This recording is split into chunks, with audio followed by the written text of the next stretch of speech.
So இப்போ வந்துட்டு runway அப்படிங்கிற ஒரு கான்செப்ட் வந்து பார்ப்போம். ஸோ இதில் வந்துட்டு 2 கான்செப்ட் இருக்கும். ஆக்சுவலி ரன்வே அண்டு வந்து டாக்ஸிவே அப்படின்னு சொல்லிட்டு 2 கான்செப்ட் இருக்கும்.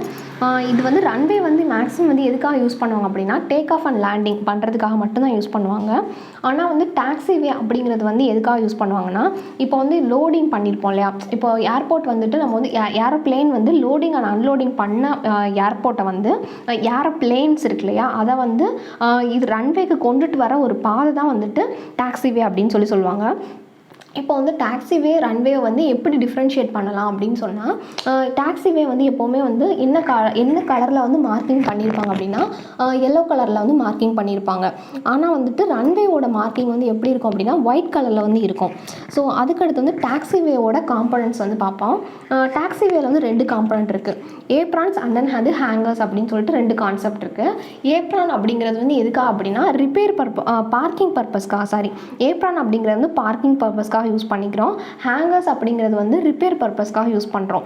ஸோ இந்த இதில் வந்துட்டு எப்படி நீங்கள் ஞாபகம் வச்சுக்கலாம் அப்படின்னா, ஏபி அப்படின்னா வந்துட்டு பி பார்க்கிங் அப்படின்னு சொல்லி ஞாபகம் வச்சுக்கலாம். ஹேங்கர்ஸ் அப்படிங்கிறது வந்து ரிப்பேர் பர்பஸ்க்காக. பார்க்கிங் அப்படின்னா இப்போ வந்து ஒரு டெர்மினல் பில்டிங் அப்படின்னு சொல்லிட்டு ஒரு கான்செப்ட் வந்து இருக்கும். அதை வந்து பின்னாடி பார்க்கலாம். நம்ம என்ன மாதிரி வந்து டெர்மினல் பில்டிங்ஸ்னால் என்ன, அதுக்கு வந்து எதுக்காக வந்துட்டு அதை வந்து யூஸ் பண்ணுறோம் அப்படிங்கிறதெல்லாம் வந்து பின்னாடி பார்க்கலாம். அப்போ ஒரு பில்டிங் மாதிரி இருக்கும். அதை சுற்றி வந்துட்டு ஏரோப்ளேன்ஸ் இருக்கு இல்லையா, அதை வந்து நம்ம வந்துட்டு பார்க் பண்ணி வச்சுருந்துருப்பாங்க. அங்கே வந்துட்டு லோடிங் அண்ட் அன்லோடிங் அதெல்லாம் வந்து நடக்கும். வெறுமனே லோடிங் அண்ட் அன்லோடிங் நடக்கிறதுக்காக மட்டும்தான் வந்துட்டு ஏப்ரான் பர்பஸ்க்காக வந்து ஏப்ரானை வந்து யூஸ் பண்ணுவாங்க. அதுக்கடுத்து ஹேங்கர்ஸ் வந்து எதுக்காக யூஸ் பண்ணுறாங்க அப்படின்னா ரிப்பேர் பர்பஸ்க்காக. இப்போ வந்துட்டு ஏர்போர்ட்டோட காம்பனன்ட்ஸ் வந்து நிறைய இருக்கும். என்னென்ன காம்பனன்ட்ஸ் இருக்கும் அப்படின்றத வந்து நம்ம பின்னாடி பார்க்கலாம். ஆனால் அந்த ஏர்போர்ட்டோட காம்பனன்ட்ஸ் வந்துட்டு ரிப்பேர் பண்ணுறதுக்காகவோ இல்லை வந்துட்டு சேஞ்ச் பண்ணுறதுக்காகவோ அந்த பர்பஸ்க்காக யூஸ் பண்ணுறதுக்கு பேர் தான் வந்துட்டு ஹேங்கர்ஸ் அப்படின்னு சொல்லுவாங்க. அதுக்கடுத்து வந்துட்டு ரன்வேல வந்துட்டு 2 கான்செப்ட் வந்து இருக்குது. மார்க்கிங் அண்ட் வந்து லைட்டிங் அப்படின்னு சொல்லுவாங்க.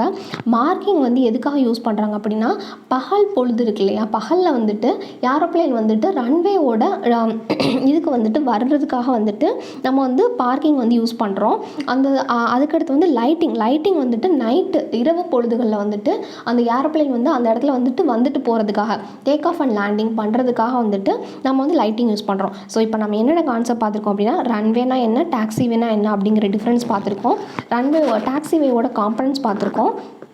ரன்வேல வந்துட்டு மார்க்கிங்ஸ் அண்ட் லைட்டிங்ஸ்னால் என்னென்னு பார்த்துருக்கோம். அது எதுக்காக யூஸ் பண்ணுறாங்க அப்படிங்கிறத வந்து பார்த்துருக்கோம். ஸோ இப்போ வந்துட்டு நியூட்டனோட first law of motion. So இப்போ ஜென்ரலாக வந்து நீங்கள் ஏர்போர்ட் எப்படின்னு எடுத்துக்கிட்டிங்க அப்படின்னா நியூட்டனோட 3 லாவுமே வந்துட்டு யூஸ் ஆகும்.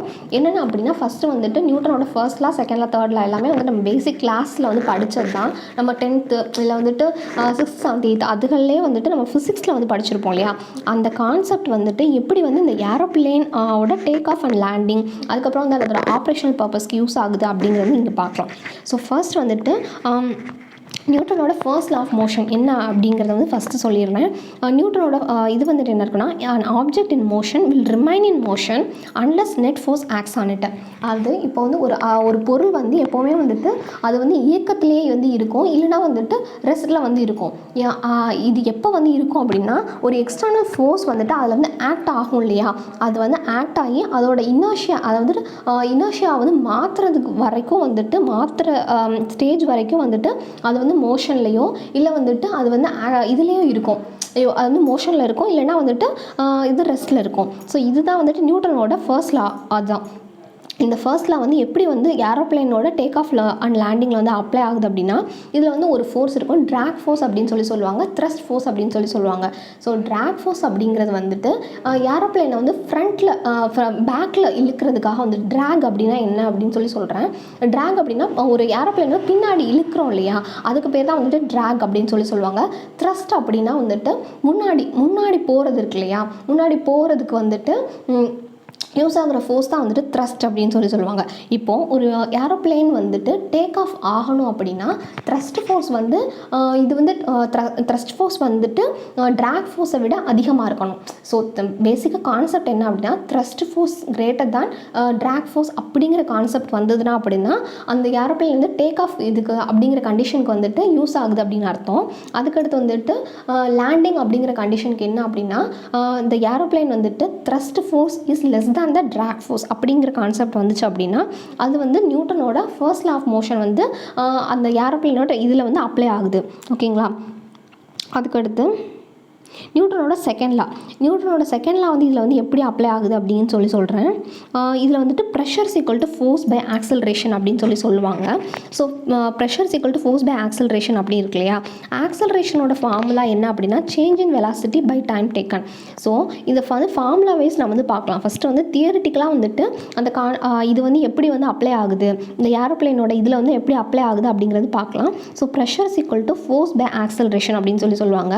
இந்த ஆக்சலரேஷன் அப்படிங்கிற இடத்துல வந்துட்டு நான் வந்து change in velocity by time taken அப்படிங்கிறது நம்ம அப்ளை பண்ணோம் அப்படின்னா இப்போ வந்து pressure is inversely proportional to velocity அப்படின்னு சொல்லி வரும். இது வந்து pressure is directly proportional to force அப்படின்னு சொல்லி 2 கான்செப்ட் வந்து வரும்.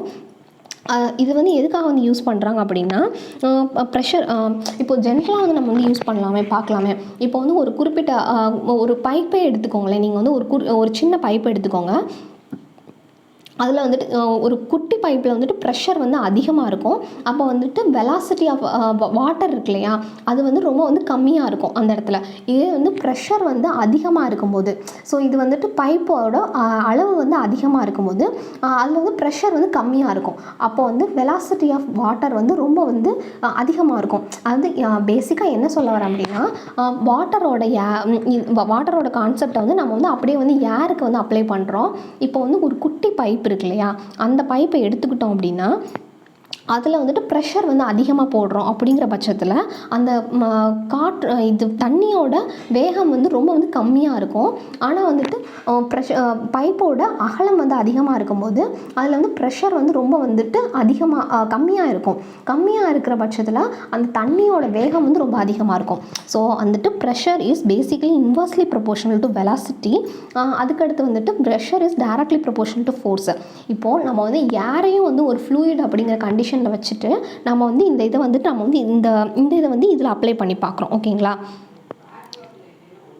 அதுக்கடுத்து பெர்னாலிஸ் ஃபார்முலா வந்துட்டு நம்ம வந்து எதுக்காக அப்ளை பண்ணுறோம் அப்படின்னா அதோட பேசிக் கான்செப்ட் வந்து என்ன அப்படின்னா law of conservation of energy அப்படிங்கிறது தான். அதாவது ஆற்றல் அப்படிங்கிறது வந்துட்டு ஒரு உருவாக்கப்படுறதும் கிடையாது, அது அழியப்படுறதும் கிடையாது.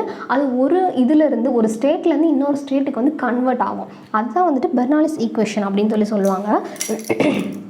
இந்த பெர்னாலிஸ் ஈக்குவேஷன் வந்து ஃப்ளூயிட் மாதிரி வந்து ஃப்ளூயிடில் வந்து அப்படி அப்ளை ஆகுது அப்படின்னா நம்ம வந்துட்டு இப்போ வந்து ஒரு இடத்துல வந்துட்டு பெர்னாலிஸ் ஈக்குவேஷன் வந்துட்டு அப்ளை பண்ணுறோம் அப்படின்னா அந்த இடத்துல வந்து அந்த எனர்ஜி வந்து எல்லா இடத்துலையுமே வந்து கான்ஸ்டண்ட்டாக இருக்குது. அப்படிங்கிற பட்சத்தில் தான் நம்ம வந்து பெர்னாலிஸ் ஈக்குவேஷன் வந்து அப்ளை பண்ணுறோம்.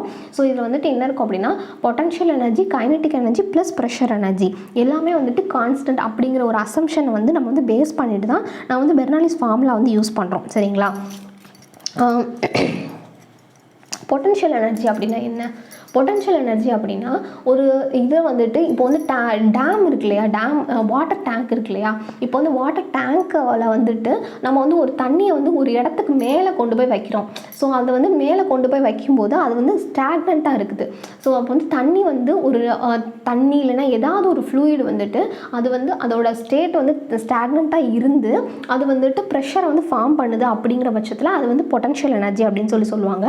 கைனடிக் எனர்ஜி அப்படின்னா அந்த ஆற்றல் வந்து லிக்விட் இருக்கு இல்லையா, அந்த லிக்விட் வந்துட்டு மூவ் ஆகிட்டு இருக்கும்போது உருவாகிற ஆற்றல் தான் வந்துட்டு கைனடிக் எனர்ஜி அப்படின்னு சொல்லுவாங்க. ஸோ அதான் அவ்வளோதான்.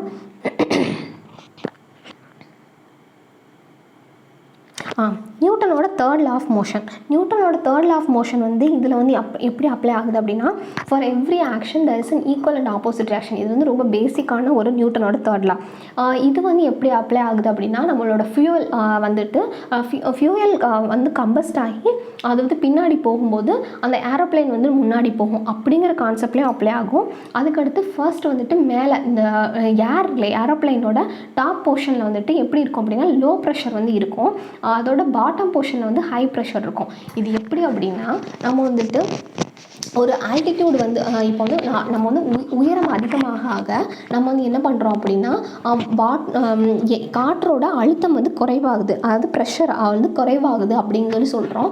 அதுக்கடுத்து உயரம் கம்மியாக ஆக அதோட காற்றோட அழுத்தம் வந்து அதிகமாக இருக்குது. இதில் வந்து 2 ஃபோர்ஸ் வந்து ஆக்ட் ஆகுது, ரெண்டு இது வந்து ஆக்ட் ஆகிருக்குது. என்ன அப்படின்னா கிராவிட்டி, ஃபஸ்ட்டு வந்து கிராவிட்டி அப்படிங்கிறது வந்து ஆக்ட் ஆகுது. இப்போ புவியீர்ப்பு விசை வந்து அந்த காற்றை வந்து ரொம்ப வந்து அதிகமாக வந்து பிடிச்சு வச்சுக்கிறதுனால அது வந்து காற்றோட அழுத்தம் வந்து அதிகமாக இருக்குது. ஸோ வந்து பேசிக்காக என்ன அப்படின்னா பூமிக்கு பக்கத்தில் இருக்கிற காற்று வந்து அதோட அழுத்தம் வந்து அதிகமாக இருக்குது.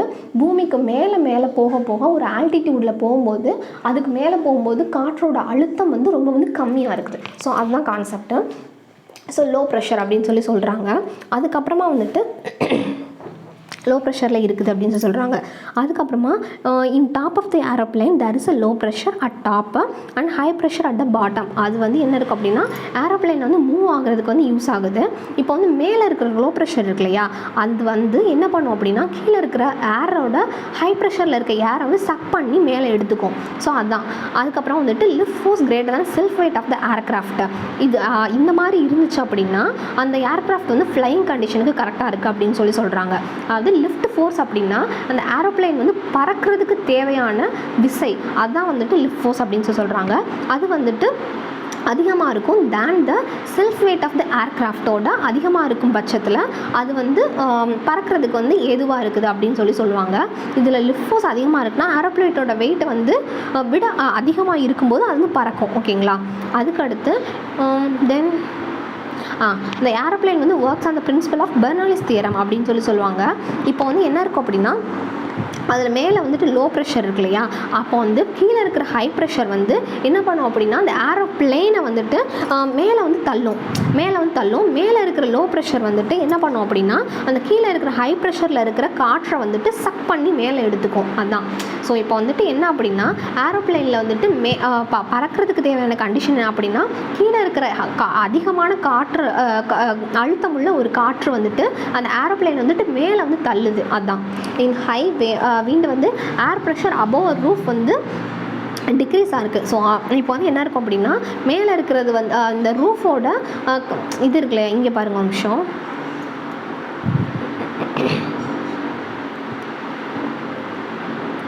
ரூஃபோட இது வந்துட்டு ரூஃபோட மேலே இருக்கிற இது வந்துட்டு அழுத்தம் வந்து கம்மியாகவும் கீழே இருக்கிற காற்றோட அழுத்தம் வந்து அதிகமாகவும் இருக்குது.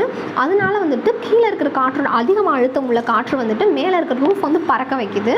அப்போ வந்து இந்த ரூஃப் வந்து ஃப்ளைங் கண்டிஷனுக்கு வந்து ஏதுவாக இருக்குது.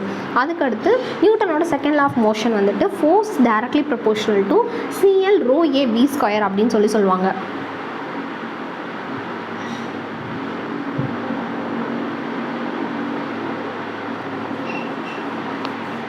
CL rho A V square அப்படின்னு சொல்லி சொல்லுவாங்க. இதில் வந்துட்டு சிஎல் அப்படிங்கிறது வந்து என்ன அப்படின்னா லிஃப்ட் கோஎஃபிஷியன்ட் அப்படின்னு சொல்லி சொல்லுவாங்க. அதுக்கடுத்து density, air, density, area and velocity, இதுதான் வந்துட்டு இதுதான் வந்து அந்த ஃபார்முலா. இதில் வந்துட்டு force equal to mass into acceleration இருக்கு இல்லையா, இந்த ஃபார்முலா வந்து நம்ம ஈஸியாக வந்து இதில் அப்ளை பண்ணி பார்க்கலாம். என்ன அப்படின்னா ஃபோர்ஸ் ஈக்குவல் டு சிஎல் அப்படிங்கிறது லிஃப்ட் கோஎஃபிஷியன்ட்டும் அதுக்கடுத்து ஏரியாவும் கான்ஸ்டன்ட் அப்படின்னு சொல்லி சொல்லுவாங்க. எப்படி கான்ஸ்டன்ட் அப்படின்னு சொல்கிறான் அப்படின்னா லிஃப்ட் கோஎஃபிஷியன்ட் வந்து அதோட ஆங்கிள் வந்து எப்போவுமே வந்துட்டு 15 டிகிரி அப்படிங்கிறது கான்ஸ்டண்ட்டாக இருக்கும். ஏரியா ஆஃப் த ஏரோப்ளைன் வந்து எப்போவுமே வந்து கான்ஸ்டன்ட் தான் இல்லையா, ஸோ அதை வந்து அப்படியே எடுத்துக்கிறோம். அடுத்து டென்சிட்டி எடுத்துகிட்டு ஆக்சலரேஷன்ஸ் ஈக்குவல் டு வெலாசிட்டி இருக்கு இல்லையா, அந்த வேகம் தான் வந்துட்டு வெலாசிட்டி அப்படின்னு சொல்லி அந்த இடத்துல வந்து அப்ளை பண்ணுறோம். And increase in velocity of a fluid results in decrease of pressure அப்படின்னு சொல்லி சொல்கிறோம். அதாவது காற்றோட வேகம் வந்து அதிகமாக இருக்கும்போது அது வந்து ப்ரெஷரை வந்து இங்கே டிக்ரீஸ் பண்ணுது. ஏன்னா வந்து ப்ரெஷர் வந்து நம்ம ஃபஸ்ட்டே பார்த்தோம் இல்லையா, pressure is inversely proportional to velocity அப்படிங்கிற கான்செப்ட் இருக்கு இல்லையா.